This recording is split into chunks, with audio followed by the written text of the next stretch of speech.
Minasyaitonirrajim. Bismillahirrahmanirrahim. Assalamualaikum warahmatullahi wabarakatuh. Alhamdulillahirabbil alamin. Nahmaduhu wa nasta'inuhu wa nastaghfiruh wa na'udzu billahi min shururi anfusina wa min sayyiati a'malina. Man yahdihillahu fala mudilla lahu wa man yudlil fala hadiya lahu. Asyhadu an la ilaha illallah wahdahu la syarika lahu wa asyhadu anna sayyidina Muhammadan abduhu wa rasuluh. Rabbi shrah li sadri wa yassir li amri wahlul 'uqdatam min lisani yafqahu qawli.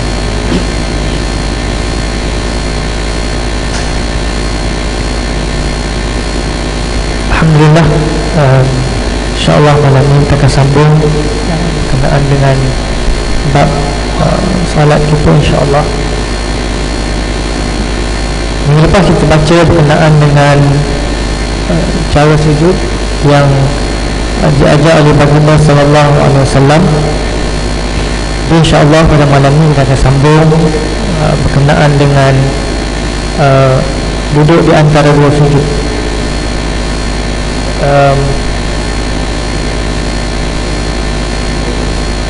Kenapa? Kerana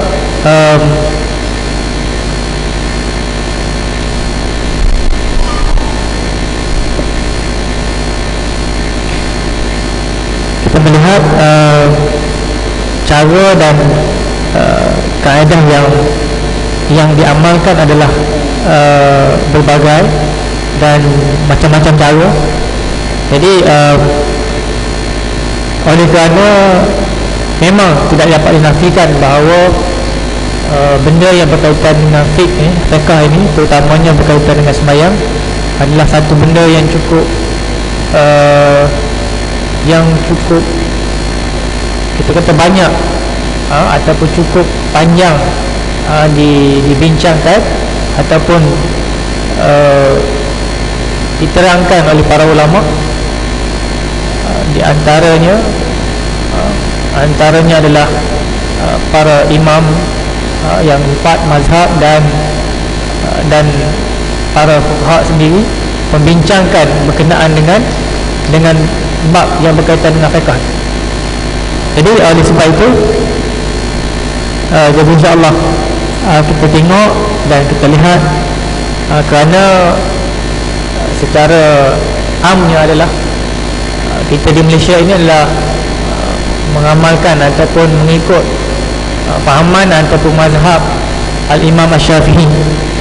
Jadi walau bagaimanapun, kadang-kadang apa yang kita lakukan adalah tidak bertepatan ataupun tidak selari ataupun tidak sama dengan apa yang diajar ataupun yang dikenaki oleh Imam Syafi'i dan sebagainya. Dan ada orang bila kita tanya, dia tak boleh nak jawab, dia tak boleh nak jawab, dan dia kata dia tengok orang buat begitu. Jadi kaedah dalam agama ini, satu benda tidak boleh kita ikut orang tanpa kita tahu, mana ikut orang, melainkan peringkat-peringkat tertentu lah. Contohnya budak-budak dan anak-anak, dia ikut, dia tak tahu pun, tapi kalau dalam peringkat kita kata dah cukup umur ataupun dah balik, apatah lagi bila mana dah lama buat benda tu, dah lama melakukan perkara tersebut. Jadi oleh sebab itu kita kena tahu kenapa kita buat demikian, dan kita mesti tahu adakah benda ini diajar ataupun menjadi sunnah Nabi SAW. Jadi dalam bab duduk di antara dua sujud ini,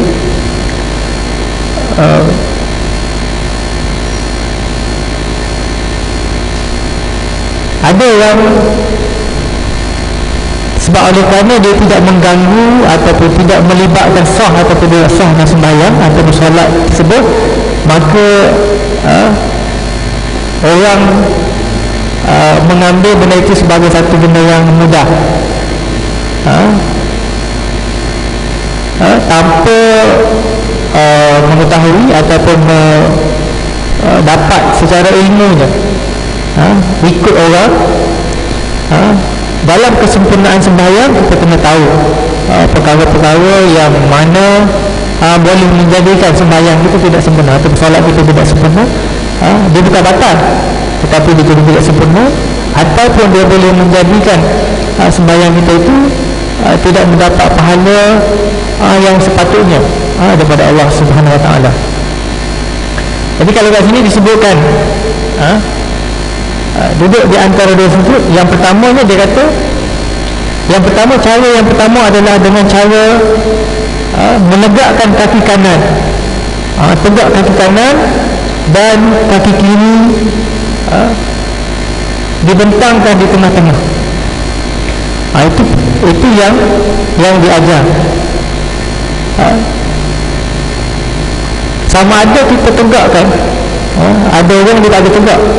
Saya sebut dah minggu lepas ataupun bulan lepas, ada orang dia tak mampu oleh kerana mungkin dia tak biasa ataupun dengan sebab-sebab yang lain. Tapi kita kena tahu bahawa itulah cara yang paling terbaik, dan cara itulah yang diajar oleh Nabi sallallahu alaihi wasallam. Cuma kalau kita tengok dalam bab ini, ada perkara-perkara yang dilarang, oleh Nabi sallallahu alaihi wasallam dalam bab duduk antara dua sujud ini. Di antaranya adalah dengan kedudukannya samaan dengan kedudukan disebutkan dalam satu riwayat, duduk macam duduknya seekor anjing. Macam mana maknanya? Punggung tu letaknya di bawah lantai dan kakinya dibentangkan. Bentangkan kaki tu macam mana nak sebut? Maksudnya lurus ke belakang, dan kalau bentuk tak boleh pula marah orang kan. Punggung punggung tu diletak di atas lantai.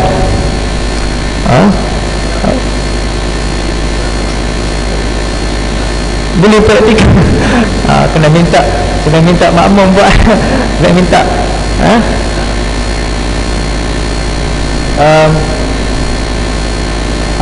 Haji nak tunjukkan insya-Allah.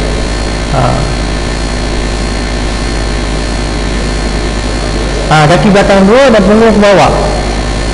Punggung jatuh ke bawah. Macam tu.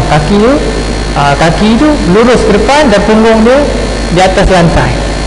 Itu adalah, dia tidak membatalkan sembahyang, tetapi dia adalah perkara yang di antara perkara-perkara yang Nabi sebut yang dilarang dalam sembahyang. Di antaranya dalam hadis tersebut disebutkan berkelakuan seperti seekor burung mematuk makanan. Itu di antaranya. Dan di antara juga disebut dalam hadis ini adalah kedudukannya seperti seekor anjing. Contoh boleh tengoklah kalau anjing duduk. Saya pun tak pernah tengok secara live bagaimana anjing dia duduk. Cuma yang kita pastinya kalau tidur, anjing kalau dia tidur memang kedudukan dia rapat habis semua. Tangan, kaki dia dan badan dia dan kepala dia rapat. Dan begitu juga dengan itu dilarang bila kita melakukan sujud. Sujud pun sama juga. Kita tidak boleh meletakkan tangan kita di atas lantai, kerana dia bersamaan dengan binatang tersebut. Begitu. Ini perkara-perkara yang dilarang. Jadi kita mungkin kadang-kadang kita kata ada orang buat. Ada tuan-tuan, saya dah tengok orang buat begitu, terutama dalam sujud. Dan ada juga orang yang buat duduk di antara sujudnya begitu. Cuma bila kita melihat keadaan tersebut, kita bersangka baik dengan dia. Barangkali dia keadaan begitu, dia ada masalah kesihatan, yang mana dia tak mampu nak duduk keadaan yang sempurna, menyebabkan dia duduk keadaan begitu. Jadi itu benda-benda yang dilarang. Memang kita tengok satu benda yang pelik, tetapi keadaan itu berlaku. Apa dalil yang saya sebut tadi? Yang saya sebut bahawa Nabi SAW bila dia duduk di antara dua sujud, dia akan menegakkan kakinya. Hadis daripada Aisyah radhiyallahu anha, anna Nabi sallallahu alaihi wasallam kana yafrushu rijlahu al-yusra wa yansubu al-yumna. Diriwayatkan oleh Imam Al-Bukhari dan Muslim daripada Aisyah radhiyallahu anha, sesungguhnya Nabi sallallahu alaihi wasallam duduk di atas kakinya yang kiri dan menegakkan kakinya yang kanan. Duduk atas kaki yang kiri dan tegakkan kaki yang kanan. Itu keadaan yang Nabi sallallahu alaihi wasallam lakukan. Dan dalam hadis lain juga disebutkan di antara sunnah ataupun cara Nabi sallallahu alaihi wasallam solat ialah dengan menegakkan telapak kaki kanan dan menghadapkan sujud hujung jari jemari ke arah kiblat dan duduk di atas telapak kaki kiri yang telah dibaringkan. Itu keadaan dia. Hadis ini diriwayatkan oleh Imam An-Nasa'i. Jadi ada orang tanya, kalau saya buat begitu salah ke tak? Persoalan salah ke tak salah adalah sekiranya kita buat itu dalam keadaan kita tidak tahu, mudah-mudahan Allah tidak memandang sebagai benda satu kesalahan. Tetapi kalau kita dah tahu benda itu adalah benda yang tidak baik, yang Nabi sebenarnya larang, maka kalau kita buat, kita takut nanti Allah SWT akan jadikan benda itu sebagai satu benda yang tidak baik bagi kita. Jadi itu yang kita takut. Mungkin dia tidak mengganggu sah ataupun tidak sah sembahyang kita, tetapi kita dah tahu ada orang, tapi saya tak nak buat, boleh saya nak buat yang macam biasa saya buat, tak ada masalah. Boleh buat apa yang kita buat selagi mana dia betul. Dia tidak bercanggah dengan apa yang, cuma yang paling penting adalah bila kita buat, kita ikut apa yang Allah Nabi sallallahu alaihi wasallam buat, sebagaimana saya selalu sebut. Yang pertama kita buat tu dapat pahala, yang kedua pahala adalah kerana ikut Nabi, ikut sunnah Nabi sallallahu alaihi wasallam.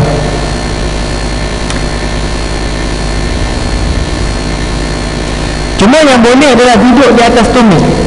Duduk di atas tumit dibolehkan. Yang tadi duduk, maknanya dia bentangkan kaki dia dua-dua, tidak tegakkan kaki dia, dibentangkan dua-dua dan duduk di atas tumit. Itu dibolehkan. Walaupun ada sebahagian ulama mengatakan keadaan itu adalah makruh, makruh, tetapi dibolehkan oleh sebahagian ulama yang lain. Duduk keadaan begitu, duduk. Sekejap lagi dia akan bawa macam mana keadaan dia akan duduk di atas tumit. Keadaan ini telah berbeza pendapat para ulama. Di antara keadaan ini adalah ada yang mengatakan dia adalah diharuskan duduk atas tumit. Maknanya kaki dia tidak ditegakkan, dua-dua dibentangkan, tetapi dia duduk atas tumit, bukan duduk atas lantai. Yang tadi duduk atas lantai, ini duduk atas tumit. Apa dia punya sebut kat sini? Dia kata pernah melihat Ibnu Umar pernah melakukan duduk keadaan demikian. Tapi para sahabat tanya dia, kemudian dia kata jangan ikut aku, kerana aku buat ini kerana aku tidak mampu. Maknanya walaupun para sahabat buat, bukan bermakna dia bertentangan dengan apa yang Nabi buat. Bukan dia tak nak ikut Nabi. Dia sebut, dia kata maknanya dia tidak mampu nak buat apa yang sebagaimana yang telah dibuat oleh Nabi sallallahu alaihi wasallam.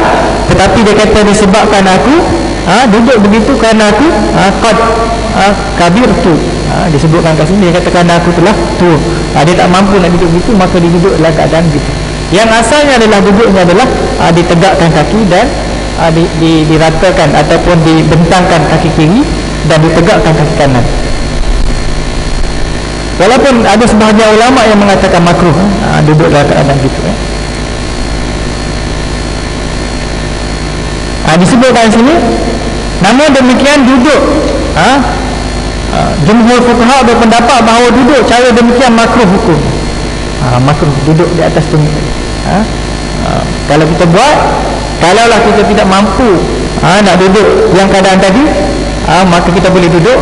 Tetapi kalau kita mampu, maka kita duduklah cara yang itu. Mudah-mudahan cara itu lebih sempurna dan insya-Allah akan mendapat pahala di sisi Allah Subhanahu Wa Taala.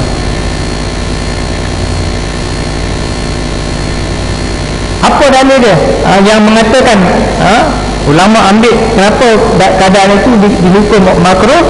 Dalil dia daripada Ali radhiyallahu anhu. Disebutkan janganlah kamu duduk iqa' di antara dua sujud. Duduk tu dinamakan duduk iqa'. Kalau tengok duduk. Cuma ada dalam kalau kitab sebahagian ni dia kata diharuskan duduk pada keadaan demikian. Cuma dekat sini dia kata dia bawa hukum dia makruh. Makruh duduk. Cuma barangkali yang mengatakan harus itu mungkin diambil dalil daripada yang tadi lah, daripada sahabat Ibnu Umar dia duduk keadaan demikian, maka dia mengatakan keadaan itu harus. Tapi dekat sini dalam kitab kita dia kata keadaan itu adalah makruh, melainkan keadaan tadi itu kami itu yang mampu. Kalau tak kita tak payah buat begitulah. Kalau kita tak mampu nak tegak pun, maknanya kita duduk di atas satu kaki kiri. Maknanya yang lain tu bentangkan, tapi duduk di atas kaki kiri. Jangan duduk di atas dua-dua kaki. Itu yang dimaksudkan.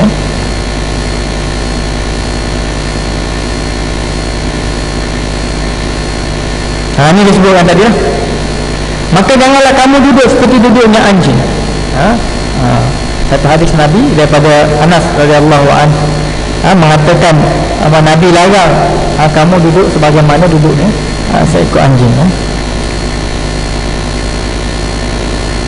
Dan disebutkan ke sini juga Nabi SAW melarang aku daripada 3 perkara, kata Abu Hurairah. Yang pertama dia kata mematuk seperti mematuknya ayam. Maknanya dalam sembahyang ni sembahyang tanpa tamakninah ataupun laju sangat. Sujud dia tidak ada tamakninah, lajunya sangat, sampai boleh batal sembahyang. Ada orang sembahyang begitu kan? Ada orang sembahyang begitu. Ada. Saya pernah tengok orang sembahyang begitu. Laju. Kita tidak tahu. Kita tak tahu apa yang dia faham maksud tamakninah tadi. Tamakninah dia maksudnya berhenti seketika lah. Ada dia punya gap. Itulah dalam bahasa canggihnya. Tapi kalau tak ada, tak nampak, yang paling ketara adalah bila bangun daripada rokok, bangkit daripada rokok, dia mesti ada berhenti esok. Ada orang bila dia bangkit daripada rokok, dia tu huyuk ke belakang, kemudian terus sujud. Mana tamakninahnya? Wallahu alam, tanya dia lah. Mana tamakninahnya? Kalau dia kata ada tamakninah macam berhenti. Kalau bergerak daripada rukuk terus ke belakang ataupun goyang-goyang dan sebagainya, kemudian sujud, di manakah detik ataupun saat dia tamakninah? Tamakninah maknanya berhenti seketika. Itu maksud dia. Begitu dengan sujud, mesti ada detik yang dia berhenti. Kalau tak ada macam tu tak ada. Tanya dia. Kalau dia kata ada, kita nak cakap macam mana kan? Tapi kalau kita tengok macam tak ada. Kalau dalam fiqh dia kata seumpama kita menyebut ataupun kita sempat menyebut subhanallah, itu berapa lama tu? Lebih kurang 2 saat kan? Lebih kurang 2 saat ataupun 3 saat. Itu. Tapi kalau kita nampak tak bersentuh pun, maknanya perlulah diperbetulkan. Walaupun kita nak cepat macam mana sekalipun, kita perlu tahulah had-had ataupun batas-batas yang mana boleh menjejaskan pahala dan seterusnya boleh menjejaskan kita punya salat. Yang kedua dia kata duduknya seekor anjing. Yang tadilah yang saya ulang tadi. Dan memaling seperti memalingnya serigala. Ada riwayat Imam Ahmad At-Tabari dan sanad ini adalah hasan. Memaling maknanya sembahyang, mata tidak melihat ke tempat sembahyang. Ada orang sembahyang dia sempat bilang kipas. Dia tahu kipas dalam masjid tu ada rupanya. Dia sembahyang belakang. Dia tanya berapa kipas, dia kata ada 15. Bila bilang masa sembahyang tu dia. Ini maknanya mata dia tidak melihat pada tempat sujud. Itu perkara-perkara yang sebahagian ulama mengatakan makruh. Apa makruh bila buat? Takut-takut nanti dia boleh menjejaskan pahala. Ada orang semayang habis semua orang dia tengok, habis kain orang dia tengok, jenama kain orang dia tengok. Sebab itu dilarang, Nabi SAW larang. Tengok ke atas tak boleh, tengok kiri kanan tak boleh. Yang dibolehkan adalah dalam keadaan tertentu sahaja. Contohnya imam tersalah, kita bangkit dah, itu boleh. Itu pun dengan ada cara dia, ada adab yang kita kena tahu yang boleh dilakukan. Kalau saya saja tengok, itu tidak dibenarkan atau tidak dilarang oleh Nabi sallallahu alaihi wasallam. Tengok kan. Kalau tengok dia sampai bergerak dia punya bahu, itu sudah pastilah batas bayang. Ni tak, dia tak tengok, dia bahu tak bergerak, cuma kepala je, mata je kan, sampai atas, baca kan, dan sebagainya. Benda-benda yang ada di sekeliling itu, itulah yang disebutkan, maknanya kita tidak fokus pada sembahyang.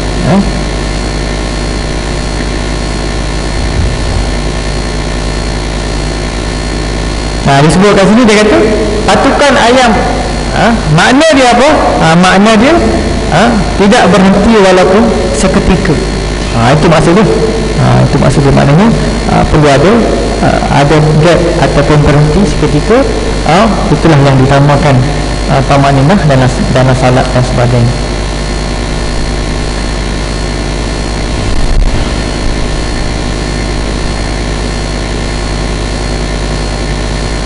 Dimulai juga kat sini dia kata duduk, yang tadi duduk di atas kedua lutut sambil kedua kakinya dibaringkan. Ini yang tadi lah, yang makruh tadi, makruh tadi, yang kita lakukan begitu. Cuma ada orang tanya, dia kata betul tu Ustaz macam tu? Sebab dia kata saya baca, sebab itu saya kata fiqh ini adalah benda yang luas, luas dia punya keadaan dia. Kadang-kadang tengok kefahaman, satu pendapat itu kadang-kadang dia mengambil hadis ataupun dalil dari satu dalil yang tertentu yang dia faham gitu. Sebab itu dia kata diharuskan. Tapi setakat ini tak ada kata benda itu tak boleh haram, tak ada. Kalau haram sudah pastilah benda itu akan jumhur. Cuma ada yang kata makruh, ada yang kata harus, diharuskan. Kadang-kadang orang dia apa nama, dia kata apa, tak tahu nak buat yang mana. Tak tahu nak buat yang mana. Dalam kaedah dia adalah kita buat apa yang kita tahu dan kita ada dalil dia. Itu kalau kita dengar orang cakap tak ada, orang tu tak bawa sebarang dalil, ataupun kita tengok orang buat dan kita tak tanya dia kenapa dia buat begitu, maka itu bukan cara, bukan cara dia. Yang paling penting adalah kita tahu apa yang kita buat tu ada dalil dia dan ada hadis dia yang mengatakan perlu buat begitu dan begini.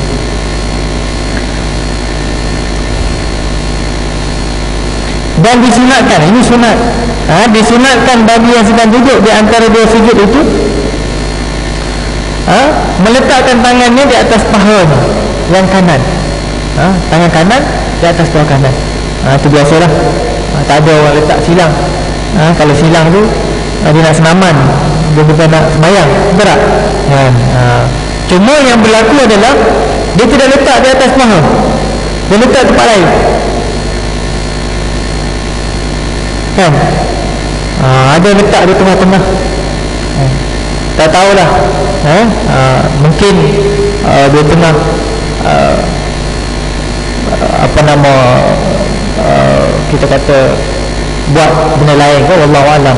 Tetapi benda itu tidak sunnah. Yang sunnah adalah letak di atas paha, letak di atas paha dan perlulah direnggangkan dan perlulah menghadap kiblat. Menghadap kiblat ni maknanya jari itu mesti lurus ke depan, jangan ke tengah, jangan ke kanan dan lain-lain tempat lah. Begitu keadaannya. Itu sunat ya. Dan jari jemari tangannya hendaklah direnggangkan sedikit, renggang, maknanya bukan lapak, renggang biasa saja, renggang keadaan begitu, dan lurus dibentangkan menghadap ke arah kiblat dan hingga batas kedua lutut ni. Maknanya ujung jari itu di atas lutut dan ujung jari dia mesti berada di hujung lutut. Itu keadaannya pun yang disebut. Sebab apa benda ni, ada orang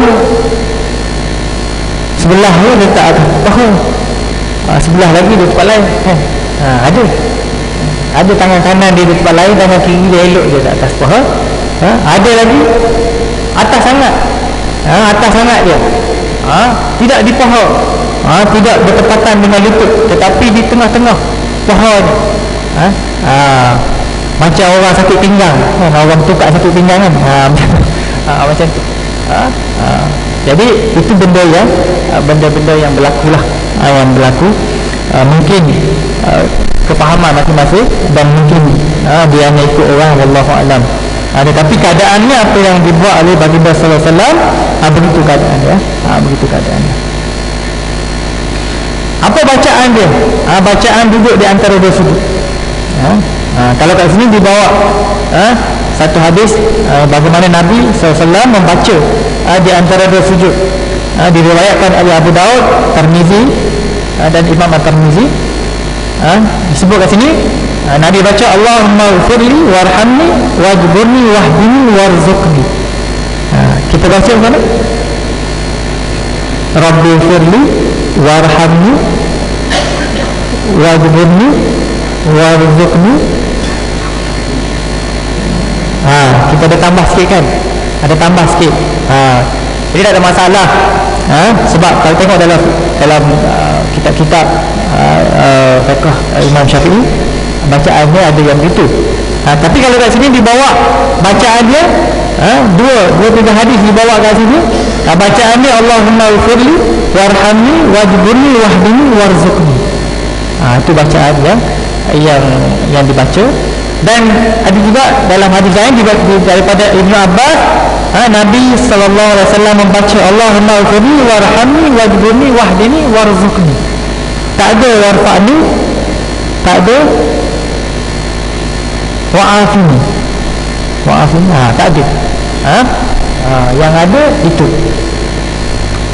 Cuma dikatakan sini, boleh tak kita buka Allahumma itu kita jadi Rabbi. Dari sini Allahumma ighfirli.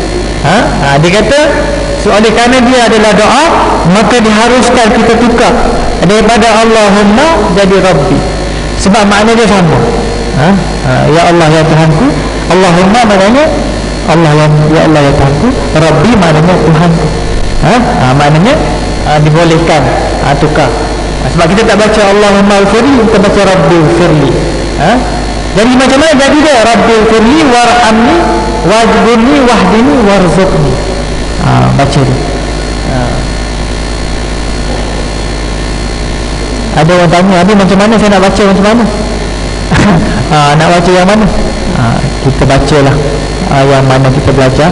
Dan kalau kita nak baca yang ni, boleh juga, sebab kita dah tahu ini adalah bacaan yang dibaca oleh Nabi sallallahu alaihi wasallam. Macam zikir lah, minta maaf sebut macam apa nama zikir lepas sembahyang kan. Allahumma antas salam wa minkas salam wa ilaika ya'ud salam fa hayyina rabbana bisalam tabarakta rabbana wa ta'ala. Saya pernah tanya seorang ustaz, tanya dia bagaimana Nabi sebut. Nabi baca macam tu tak?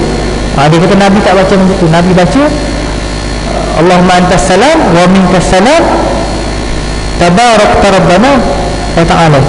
Tak ada yang tengah-tengah tu, tak ada.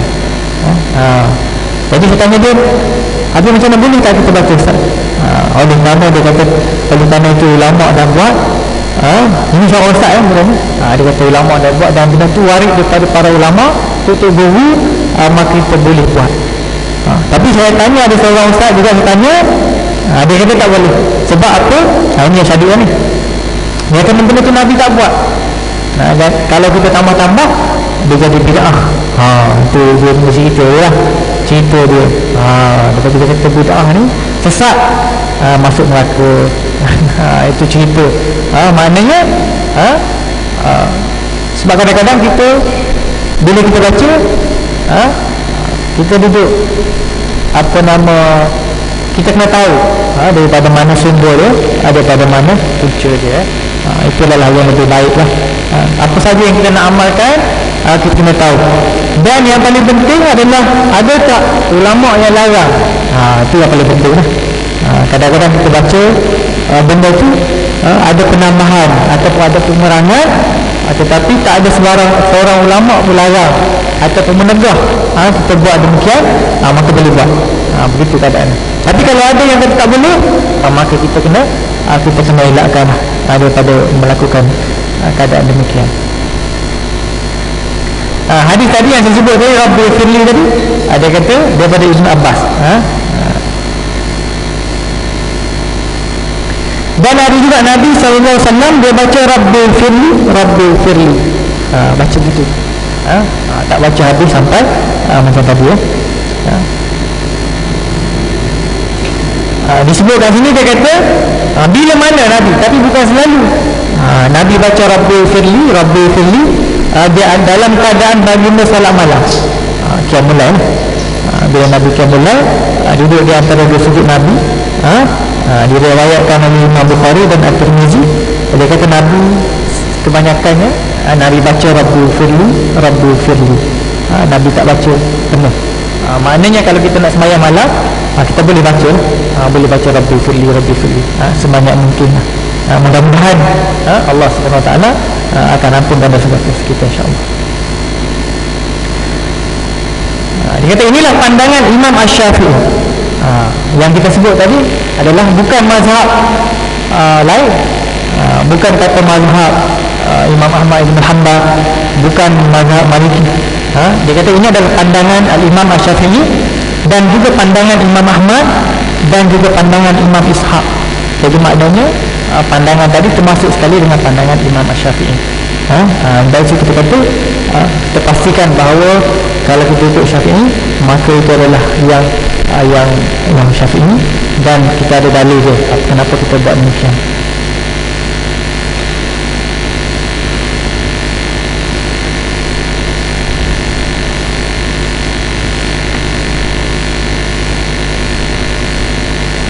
Dan yang seterusnya duduk istirahat. Duduk istirahat ialah duduk sejenak setelah sujud pada rakaat yang ganjil, iaitu rakaat pertama dan juga rakaat yang ketiga. Duduk istirahat. Kalau dua rakaat pertama lah, dia tak ada rakaat ketiga. Ganjil dia adalah pertama. Kalau sembahyang 4 rakaat, maka rakaat ganjil dia adalah yang pertama dan yang ketiga. Kalau rakaat itu 3 rakaat, dia satu lah. Rakaat yang ketiga itu dia tak kira istirahat, sebab dia dah tahiyat akhir. Itu maksud dia.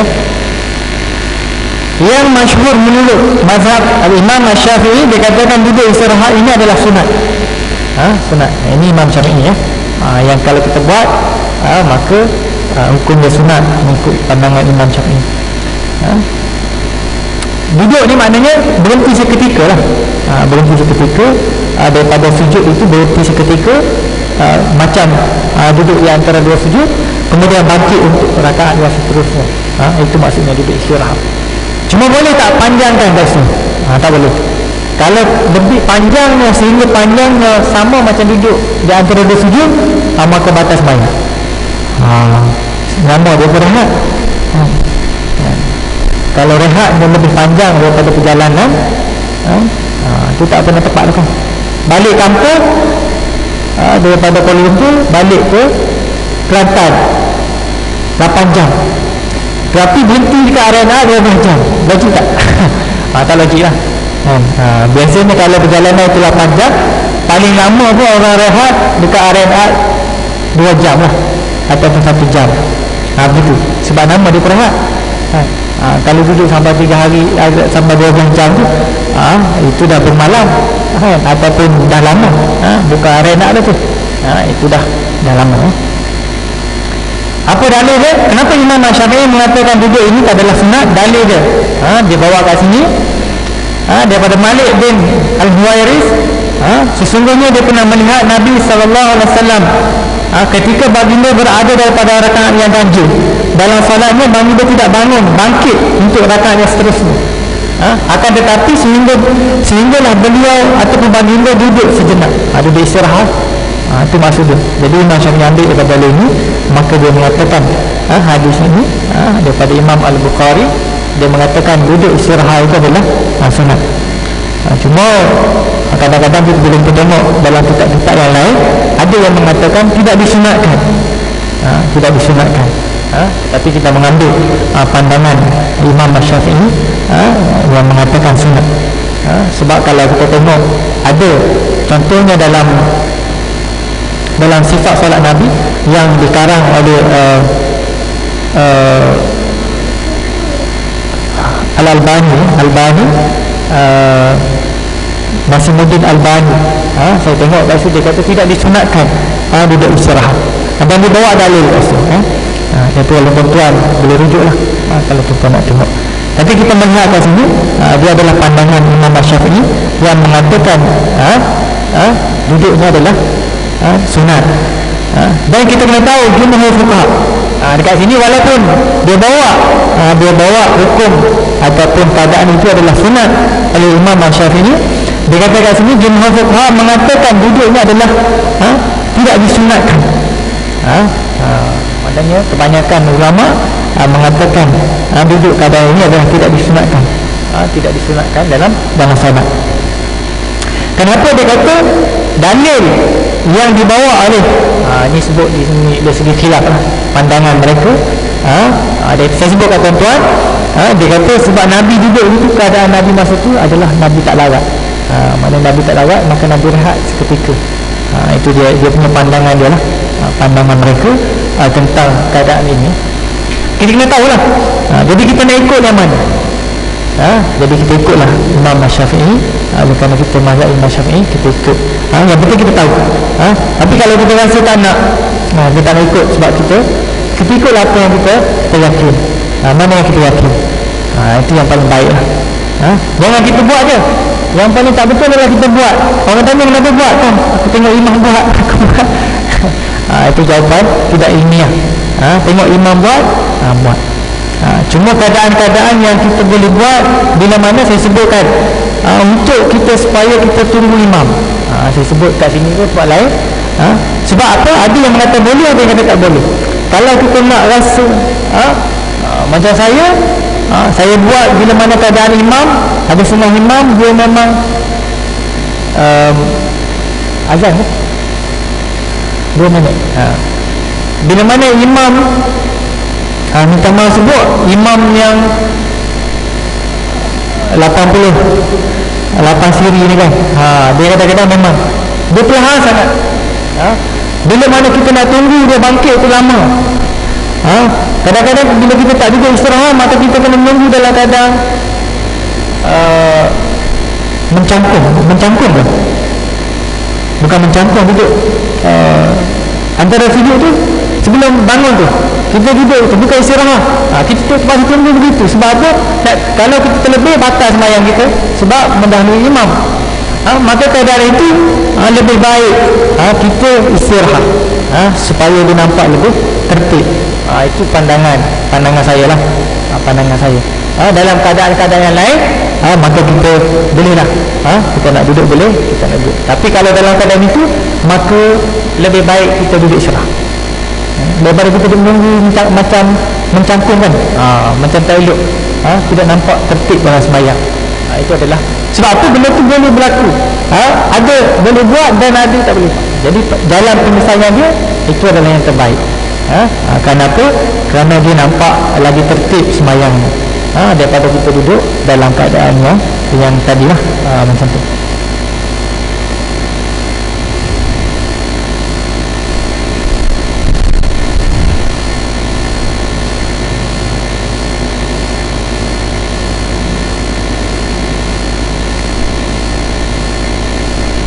Kenapa pendapat jumhur fuqaha mengatakan siapakah mereka ini? Imam Abu Hanifah, Imam Malik dan Imam Ahmad dan Imam Ishaq. Dia mengatakan keadaan ini adalah tidak disunatkan. Kenapa? Dia kata amalan ini pernah dilakukan oleh Nabi, pernah Nabi buat, tetapi dalam keadaan Nabi yang begitu uzur ketika itu dan lemah, Nabi buat begitu. Dia tidak menjadi amalan kebiasaan Nabi sallallahu alaihi wasallam. Ini dia punya hujah dia lah. Kenapa dia kata keadaan demikian.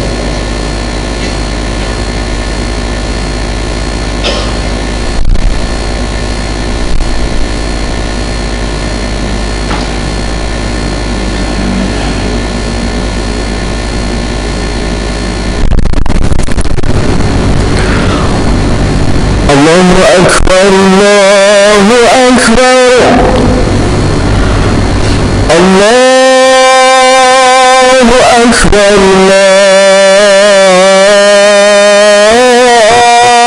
Allahu Akbar. Asyhadu an la ilaha illallah.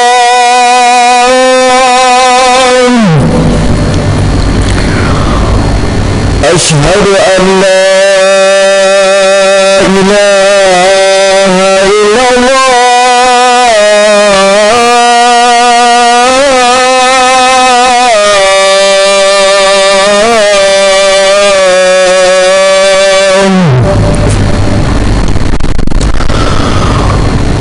أشهد أن محمدا رسول الله.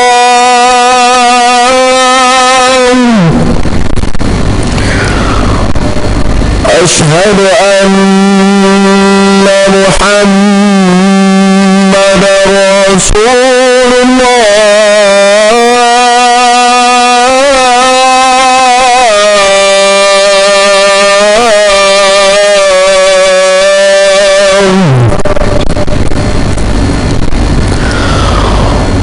حي على الصلاة.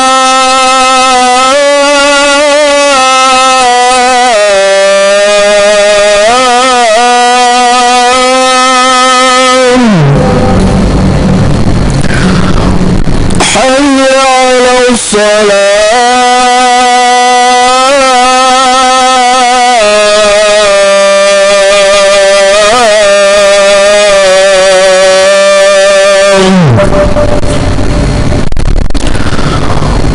حي على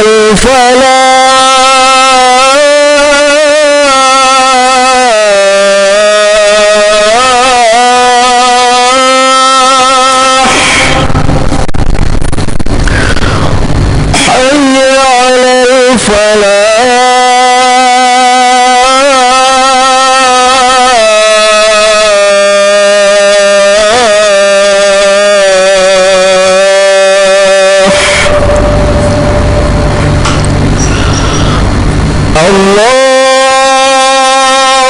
أكبر، الله أكبر. لا إله إلا الله.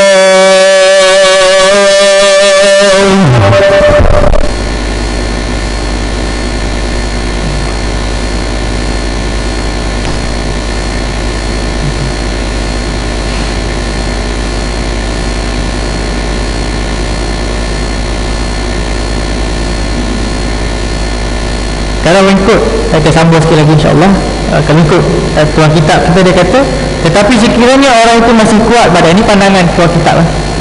Tuan kitab kita dia kata sekiranya seorang itu masih kuat badannya, maka sebaiknya ia jangan duduk istirahat kerana dia tidak memerlukannya. Ini pandangan dia lah. Ini pandangan dia. Dan pandangan Imam Ibn Qayyim, dia mengatakan walaupun Nabi pernah buat, tetapi dia kata kerana Nabi buat begitu dalam keadaan Nabi sudah tidak larat, maka keadaan itu bukan satu amalan Nabi, maknanya benda itu adalah sekadar, dia tidak boleh dikatakan sebagai sunnah. Itu pandangan Imam Ibn Qayyim. Dia cukup strict lah. Kalau tuan-tuan tahu kan, kebanyakan pandangan-pandangan yang dikemukakan oleh Imam Ibn Qayyim biasanya adalah cukup tegas. Macam itulah. Sebagaimana kalau ada ustaz-ustaz yang berpegang dengan pandangan-pandangan beliau pun memang di antaranya banyak pandangan-pandangan yang begitu kita kata tegas lah. Itulah keadaannya. Jadi bila keadaan itu berlaku, maka kita tahulah, kita kena tahu. Yang paling penting saya nak bawa kat sini pada tuan-tuan, kenapa kita buat, adakah kita kena buat, bila mana kita kena buat, adakah kita kena buat selalu, ataupun kita buat jarang-jarang. Itu supaya kita tahu had-had ataupun keadaan-keadaan yang mana kita kena buat sesuatu perkara, ataupun yang kita lakukan sebelum ni ataupun yang kita buat sebelum ni adalah bertepatan dengan apa yang dikehendaki oleh agama ataupun fiqh. Maka kita tahu, kalau kita tahu, jadi terpulanglah kepada tuan-tuan, kepada kita, sebab kita dah ada ilmu, terpulang kepada kita. Sebab tak semestinya bila kita tahu tu, ada orang dia tahu dia tak buat juga, kan? Lagi dah kalau dia tak tahu, kadang-kadang dia dah tahu, dia kata dia payahlah Ustaz, saya dah 40 tahun dia buat macam tu, bagaimana buat yang baru, itu dia punya pandangan pula. Dia tak ambil pandangan-pandangan daripada ulama, tapi dia last sekali ni kita cerita dia pandangan ulama A, pandangan ulama B, last sekali pandangan dia pula. Pandangan dia kata tu, payah Ustaz, saya dah buat 40 tahun macam ni, nak buat yang Ustaz ajar tu payah. Itu bukan pandangan ulama, itu pandangan dia. Pandangan dia. Jadi kena tahulah pandangan ulama dengan pandangan dia. Itu yang kita kena kita nak kongsikan dengan tuan-tuan. Jadi insya-Allah lah, sekadar itu saja. InsyaAllah pada pertemuan akan datang, insyaAllah kita akan bincang berkenaan dengan bagaimana cara nak bangun dalam salat, nak bangun daripada rakaat satu kepada satu rakaat yang lain. Bagaimana nak bangun, nak bangun, nak pijak ke, nak tekan ke, nak melompat dan sebagainya. InsyaAllah kita akan bincangkan pada pertemuan yang akan datang. Kerana bangun ni macam-macam keadaan juga. Ada orang bangun macam nak bertumbuk dengan orang tu. Ini nak bertumbuk ke semayang ni? Macam-macam keadaan orang. Macam angkat takbir lah, macam-macam orang angkat takbir kan. Tak ada masalah, selagi mana dia buat berdasarkan kepada ilmu, tak ada masalah. Yang paling tak betul adalah buat tu tak ada ilmu langsung. Itu yang jadi masalah. Kalau dia tu, ada orang bila kita kata dia datang jumpa dengan kita, dia kata saya dengar macam ni, saya dengar macam ni dan saya belajar macam ni. Saya kata kat dia, kalau tuan dah belajar macam tu, tuan ikutlah apa yang tuan belajar, yang tuan yakin. Begitu. Sebab apa kita datang bukan nak bergaduh dengan orang. Ada orang ada ingat kita datang cerita dekat dia nak bergaduh dengan dia. Tak ada, kita nak cerita benda-benda yang ada dalam agama. Ada satu hamba Allah dekat satu masjid, lepas-lepas daripada saya bagi kuliah, lepas sembahyang dia jumpa dengan saya, dia kata Ustaz sebut tadi tak betul. Saya terkejut, saya kata apa yang tak betul? Dia pun cakap gini tak betul. Saya kata Alhamdulillah, barangkali saya salah. Saya kata dia tak apa, tuan bawa. Dia kata ada dalam kitab, saya baca ada sekian-sekian gini. Saya kata tak apa, insyaAllah bawa kitab tu, kita sama-sama tengok. Barangkali saya tak jumpa apa yang tuan sebut, ataupun saya tersalah apa yang saya tahu. Tapi malangnya sampai hari ini saya tak jumpa dia. Dia tak bawa kitab dan saya pun tak jumpa dia. Sebab saya pun tak selalu ke masjid berkenaan. Sampai hari ini pun saya tak jumpa dia, dan sama jemaah pun tak tahu. Jemaah pun kata dia bukan orang sini kot. Tak tahulah. Saya kata bawa, sebab saya datang bukan untuk bergaduh. Tak ada guna kita bergaduh benda yang benda yang kecil, benda furuk daripada agama kita bergaduh. Sampai tak datang masjid, tak dapat surau dan sebagainya, rugi. Yang untuk syaitan syaitan kata padam muka. Sebab apa? Ilmu ni selain daripada kita tahu, kita kongsikan dengan orang, dan ada adab-adab berilmu, kita mesti berlapang dada dalam keadaan-keadaan tertentu. Melainkan benda yang bersangkut paut dengan akidah dan sebagainya, itu cerita lain lah. Kita kena pertahankan. Kalau benda-benda yang lain, kita berlapang dada lah. Banyak berlapang dada. supaya mana benda tu jadi boleh dibincangkan, dan kita tengoklah mana yang terbaik. Begitu keadaan dia. Wallahu subhanahu wa ta'ala. Ada soalan? Tak ada soalan.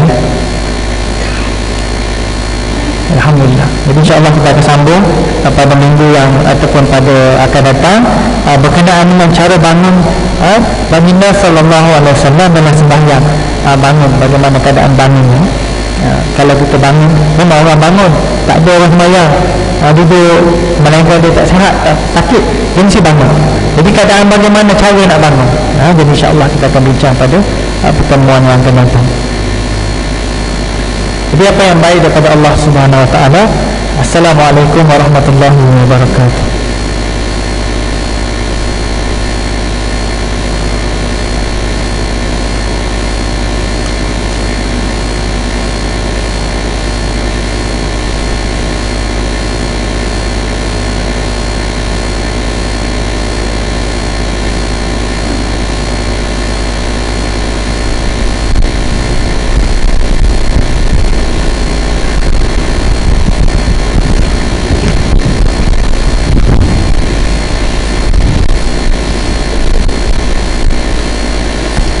الله أكبر الله أكبر أشهد أن لا إله إلا الله أشهد أن محمدا رسول الله حي على الصلاة حي على الفلاح قد قامت الصلاة قد قامت الصلاة الله أكبر لا إله إلا الله.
بسم الله الرحمن الرحيم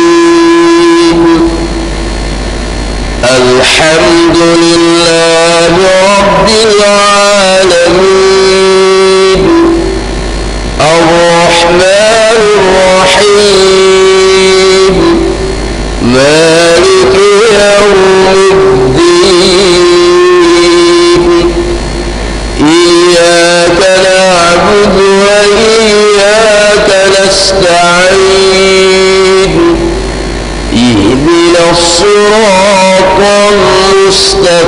المستقيم صراط الذين أنعمت عليهم غير المغضوب عليهم ولا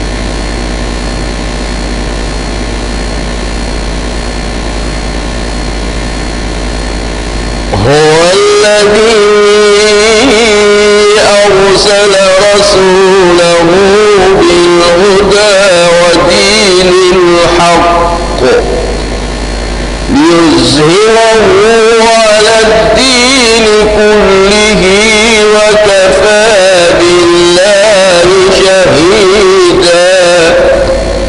محمد رسول الله والذين معه أشداء على الكفار رحماء بينهم تراهم ركعا سجدا يبتغون فضلا من الله ورضوانا سيماهم في وجوههم من أثر السجود ذلك مثلهم في التوراة ومثلهم في الإنجيل كزرع أخرج شطأه فآزره فاستغلظ فاستوى على سوقه يعجب الزراع ليغيظ بهم الكفار. وعد الله الذين آمنوا وعملوا الصالحات منهم مغفرة وأجرا عظيما. الله أكبر.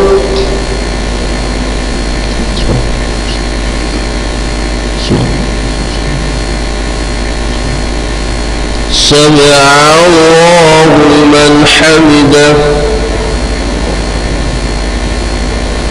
الله أكبر.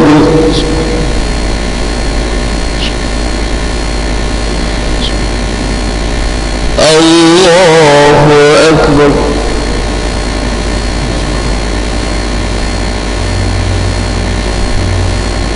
الله أكبر.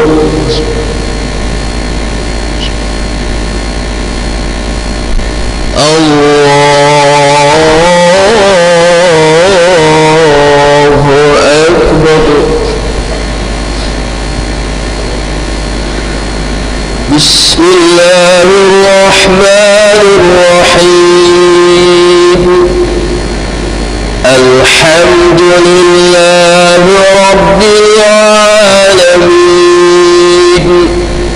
الرحمن الرحيم مالك يوم الدين إياك نعبد وإياك نستعين اهدنا الصراط المستقيم صراط الذين أنعمت عليهم غير المغضوب عليهم ولا الضالين.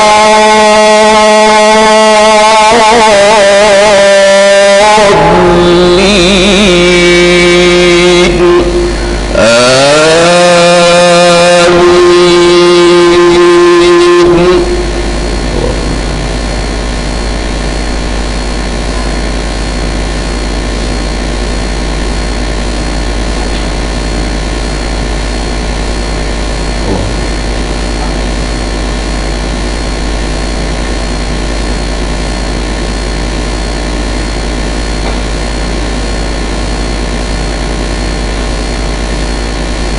وقال نوح رب لا تذر على الأرض من الكافرين ديارا إنك إن تذرهم يضلوا عبادك ولا يلدوا إلا فاجرا كفارا. رب اغفر لي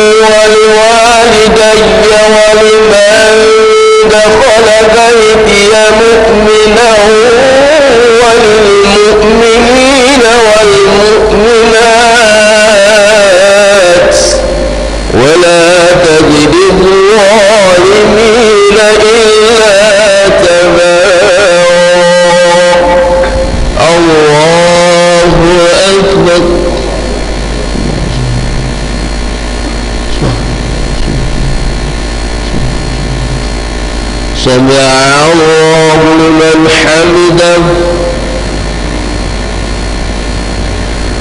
الله أكبر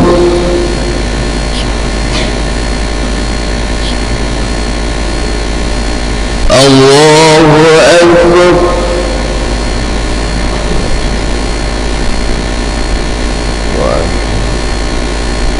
الله أكبر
الله أكبر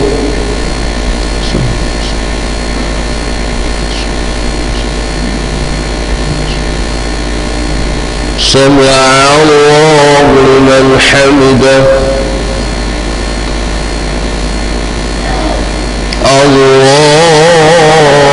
الله أكبر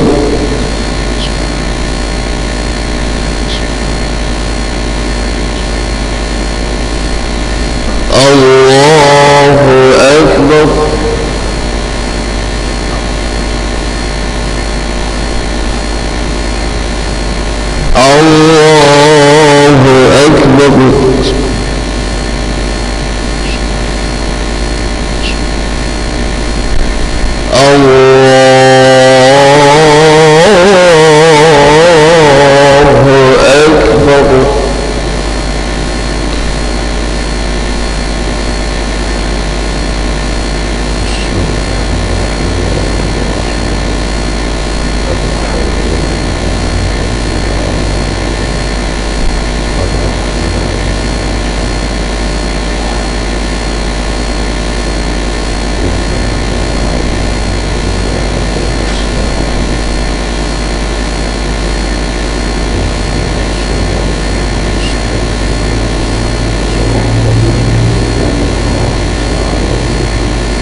الله أكبر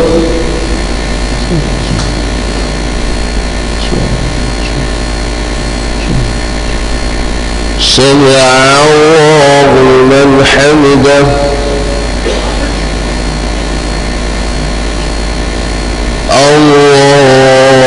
الله أكبر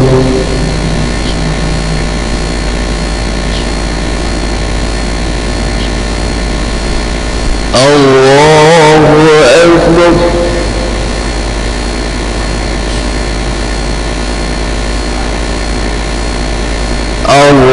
الله أكبر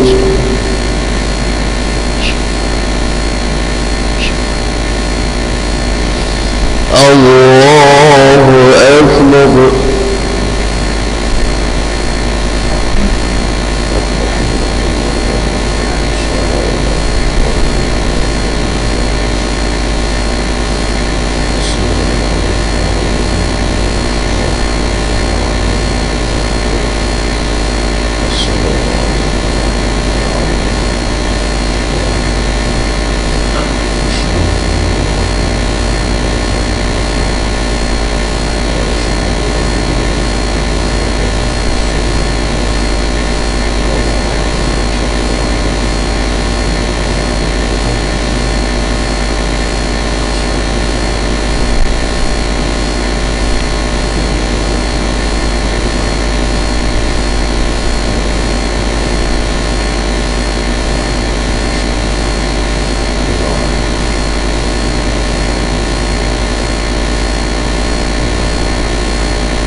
السلام عليكم ورحمة الله.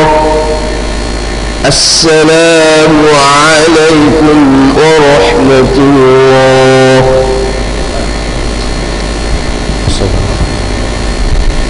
الفاتحة.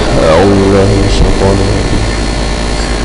الحمد لله رب العالمين الرحمن الرحيم مالك يوم الدين إياك نعبد وإياك نستعين صراط المستقيم صراط الذين أنعمت عليهم غير المغضوب عليهم ولا الضالين. بسم الله الرحمن الرحيم. الحمد لله العالمين حمدا يوفي نعمه ويدافع نقمه ويكافئ مزيده. يا ربنا يا ربنا يا ربنا لك الحمد كما ينبغي لجلال وجهك وعظيم سلطانك. اللهم قسم لنا من خشيتك ما تحول به بيننا وبين معصيتك ومن طاعتك ما تبلغنا به جنتك ومن اليقين ما تحول به علينا مصائب الدنيا. اللهم متعنا بأسماعنا وأبصارنا وقوتنا ما أحييتنا واجعله الوارث منا واجعل ثأرنا على من ظلمنا وانصرنا على من عادانا ولا تجعل مصيبتنا في ديننا ولا تجعل الدنيا أكبر همنا ولا مبلغ علمنا ولا تسلط علينا بذنوبنا من لا يخافك ولا يرحمنا. اللهم اغفر لنا ذنوبنا ولوالدينا وارحمهم كما ربونا صغارا ولجميع المسلمين والمسلمات. اللهم اختم لنا بحسن الخاتمة ولا تختم علينا بسوء الخاتمة. ربنا اصرف عنا عذاب جهنم إن عذابها كان غراما. ربنا آتنا في الدنيا حسنة وفي الآخرة حسنة وقنا عذاب النار. وصلى الله وسلم على محمد وعلى آله وصحبه أجمعين والحمد لله رب العالمين. تقبل الله منكم إنا ومنكم تقبل يا كريم.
ربي وسلم عدد معلوماتك ومداد كلماتك كلما ذكرك الذاكرون وغفل عن ذكرك الغافلون